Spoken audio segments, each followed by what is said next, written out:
Bienvenidos oyentes de Radio Sefarad, es un placer volver a hablar con Masha Gabriel. Hola Masha, ¿qué tal? Hola Jordi, ¿cómo estás? Bien, este es, como decía, el espacio Revista de Medio Oriente, ya saben, este espacio habitual aquí en Radio Sefarad en el que analizamos los medios de comunicación junto con Masha y su trabajo con el equipo de Revista de Medio Oriente. Recordamos su web rápidamente, revistamo.org. El objetivo, Masha, es analizar la información que nos dan los medios en lengua hispana sobre Israel. Y no sé, dime en qué tema quieres empezar, con qué quieres hablarme hoy para empezar. Pues no sé, chico, porque nos crecen las tonterías. Sí, O ¿verdad? sea, realmente no damos abasto para tanta estupidez, porque ya ni siquiera podemos hablar ya no sé, esto es un lío.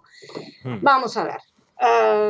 Quisiera hacer mención brevemente a un artículo que ni siquiera he tenido tiempo de responder en profundidad, un artículo de Jorge Descayar, donde, entre otras perlas, leemos que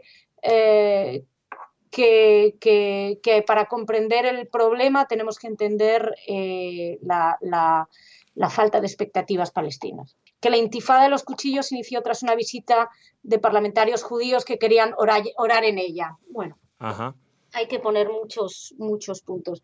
La intifada de los cuchillos empezó tras el bulo de que Israel pretendía cambiar el status quo. Pero además tenemos que empezar a hablar un poquito con más claridad. No podemos iniciar los problemas en el tema de la supuesta ocupación. Digo supuesta porque, bueno, ahora también quiero hablar de eso. No de la ocupación, hay zonas ocupadas, pero no podemos situar el problema del conflicto entre israelíes y palestinos en ese momento, porque eso es negar el inicio del problema, que es mucho antes. Ya en 1929 se acuchillaba a judíos en las calles de esa región. Entonces, en 1929 ni siquiera había un Estado independiente llamado Israel.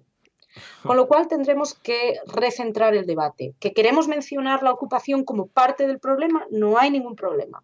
O sea, que a uno le parecen muy mal los asentamientos, perfecto, tiene todo el derecho a considerar que los asentamientos no facilitan la paz, que los asentamientos son un problema, no va de eso. Pero donde no hay derecho es a situar el inicio del problema en los asentamientos, porque son una consecuencia y no una causa. Recordemos, insisto, en los años 20 no había asentamientos. En el año 48 no había asentamientos. Durante las primeras guerras lanzadas por los países árabes contra los judíos, contra el Estado judío, no había asentamientos. Los asentamientos empiezan a raíz de la guerra del 67, donde Israel conquista en una guerra defensiva una serie de territorios que no pertenecían a los palestinos, por cierto. Se los conquista a los jordanos y se lo conquista a los egipcios, ya que habían negado en su día los árabes la partición y habían negado así la posibilidad de que hubiera un Estado palestino. Entonces, si vamos a iniciar el problema, si vamos a ir a hacer un análisis, no podemos limitarnos a empezar el análisis en el momento histórico que nos da la gana. Hay que ir a sus orígenes, y los orígenes no están en el 67. Una vez dicho esto, quiero seguir también con el tema de las sanciones europeas. Sí, era la noticia de la semana, Masha, ¿no? Sí. Ese etiquetado, ¿no? El etiquetado, donde hemos oído hablar de los territorios que ha ocupado Israel, etc. Quisiera aclarar una cosa, porque he tenido esta discusión en Twitter con algunos periodistas. No existe ninguna ley internacional que haya decidido qué territorio pertenece a quién.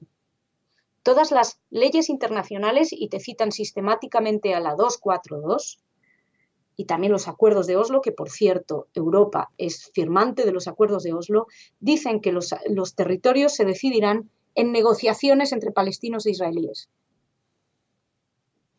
Que llegue Europa y que decrete Europa qué es precisamente lo que se salta a la legalidad internacional.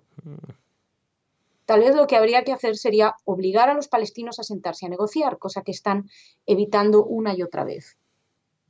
¿Por qué lo van a hacer si ya llega Europa para darles para luchar por lo que ellos ni siquiera están dispuestos a hacer concesiones? Entonces, que los periodistas que informan de la zona también sería interesante que se informaran de las leyes en profundidad y no simplemente que se utilizaran y se repitieran como una especie de eslogan. Más cosas, hablemos de otros temas. Vamos a dejarnos territorio, si no te importa. Bueno, no, Sí. un pequeño detalle. ¿Sabes que Associated Press, en su versión en inglés, habla de Israel? Dice que Israel dice esto, lo otro, pero en su versión en español dice que es Tel Aviv. Bueno, pues no sé por qué, la verdad. ¿Por qué? Porque tenemos un público infinitamente menos informado, mucho más, digamos, voy a decir cautivo, ante una especie de estado anímico y no de información. Entonces esto no les choca a un público español, pero sí choca en un mundo en inglés, con lo cual se pueden permitir una serie de lujos en lengua española que a nadie va a chocar, pero que en lengua inglesa pues chocaría. Fíjate.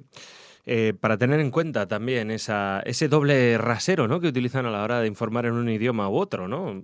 Interesante también. Bueno, Sí, bueno, Europa Press muchas veces saca información de Reuters y la traduce también a su a manera, su ¿eh? manera, sí, hemos hablado de ello también, es verdad. Ujú. Lo hemos conseguido. Y sigamos hablando de cositas interesantes que han pasado Sí, en estos últimos días. Estamos haciendo como un recuento como muy sí. rapidito, pero es que, como te decía, no damos abasto. Radio Nacional de España, medio gubernamental, Mm. medio que pagamos los españoles con nuestros impuestos. Esto lo he leído en muchos sitios. Cuenta entre sus empleados con Majed Dipsi. Y tú dirás, ¿y quién es Majed Dipsi? Bueno, pues responsable del Frente Popular para la Liberación de Palestina. En Europa, dice él, ¿no? Es como un representante en Europa, me suena que dijo él, ¿no? ¿Y qué te parece recordar que el Frente Popular para la Liberación de Palestina está considerado como un grupo terrorista? Pues sí, que La Unión Europea. claro, que no es la autoridad palestina, no No, no, es... no, no es la autoridad palestina. Bueno, este señor es responsable de los espacios en árabe, ¿no? Ujú, En Radio Nacional de España. O sea, no efectivamente. es un señor que le han invitado un día a un programa, quiero No, no, no, decir. no, no, es Ahí responsable. está lo grave, es el responsable. Y evidentemente, además de dar información en árabe, también la da en castellano, Masha. Ujú, sí, sí, sí. Pero yo ya Tiene, no sé ni qué nos sorprendemos. Quiero decir, claro, estamos viendo unas barbaridades. Tú mismo me comentabas antes, Antena 3 mencionando una serie sí, un encuentro de Jabat Lubavitch como los judíos más influyentes y por qué tienen tanta influencia. O sea, una cosa, realmente Europa se está cubriendo de gloria, pero lo que es el mundo hispano no es muy difícil. O sea, te digo, no damos abasto, ujú. no damos abasto. No hay tregua, y más aún ahora como están las cosas tan calientes en Israel, con esto de los cuchillos, con tanto ataque, que prácticamente todos los días tenemos uno y Sí, pero no nos evidentemente... informan de los ataques, de lo que nos informan es de las justificaciones. Eso es. Ujú. De hecho, hablando de ataques, la agencia EFE se las apañaba para que no se enterara uno de nada. Había dos atentados contra 5 israelíes, donde los dos terroristas, los dos atacantes, resultaron abatidos. Eh, dos distintos titulares de EFE, 2 palestinos muertos y 5 israelíes heridos, decían los dos titulares. O sea, al mismo nivel, esto ya lo hemos hablado Sí, muchas veces. Pero lo más sorprendente es que si leías el primer párrafo decía, 2 palestinos han muerto hoy en 2 incidentes registrados en Cisjordania, un atropello supuestamente intencionado y un apuñalamiento en los que 5 israelíes resultaron heridos. Bueno, más allá de que hay que mandar al autor de estas líneas a aprender a escribir sí. verbo, sujeto, predicado, Al instituto otra vez, sí. ¿cómo se describen estos hechos? No te has enterado de nada, De no nada. sabes quién atacó a quién, no has comprendido absolutamente nada. No, porque además es terrible, es lo que tú dices. Yo realmente, Masa, no dudo que este señor sepa escribir, sabe hacer una oración con sujeto, predicado, pero hay algo que está perjudicándole a la hora de construir bien la frase, y es la ideología, ¿no, Masa? Volvemos a lo de siempre. Claro, es lo de siempre. Volvemos a lo de siempre. Estamos hablando de un periodismo que está más motivado por transmitir una manera de ver el mundo que por transmitir lo que está pasando en el mundo. Claro. Igual, Masha, es preocupante también el artículo del embajador, ya que no hablamos de un periodista, hablamos de un diplomático y las... Diplomáticos, Jordi, no es más que una opinión. Claro. Al fin y al cabo estamos hablando de opinión. El problema es, o sea, realmente yo aquí dividiría. Uno tiene el derecho a opinar lo que quiera. Sí, por supuesto, pero hay una serie de incorrecciones que tú has señalado y, hombre, me parece preocupante cuanto menos que un diplomático tenga ese tipo de errores de conocimiento, ¿no? Ya no digo su opinión es su opinión, pero luego hay datos, ¿no? Y no sé si me explico con lo que te quiero decir, pero... Te explicas perfectamente, pero estamos hablando, una vez más, de transmitir una visión y no de transmitir lo que está pasando. Bueno, y recuerda que, tal y como hemos visto en muchas ocasiones, los palestinos nunca son sujeto, tienen que ser siempre de alguna manera objeto. Pues sí, flaco favor les hacemos a los palestinos, situándolos siempre como objetos y no como sujetos, como si fueran niños pequeños que no tienen ninguna responsabilidad de nada. Bueno, sea como sea, Masha, sé que tenéis mucho trabajo, en fin, ánimo, os mandamos ánimo desde Madrid, allí a Boston, y confiamos en seguir hablando de estos temas porque hay que seguir ahí. Gracias, Masha. Un abrazo muy fuerte.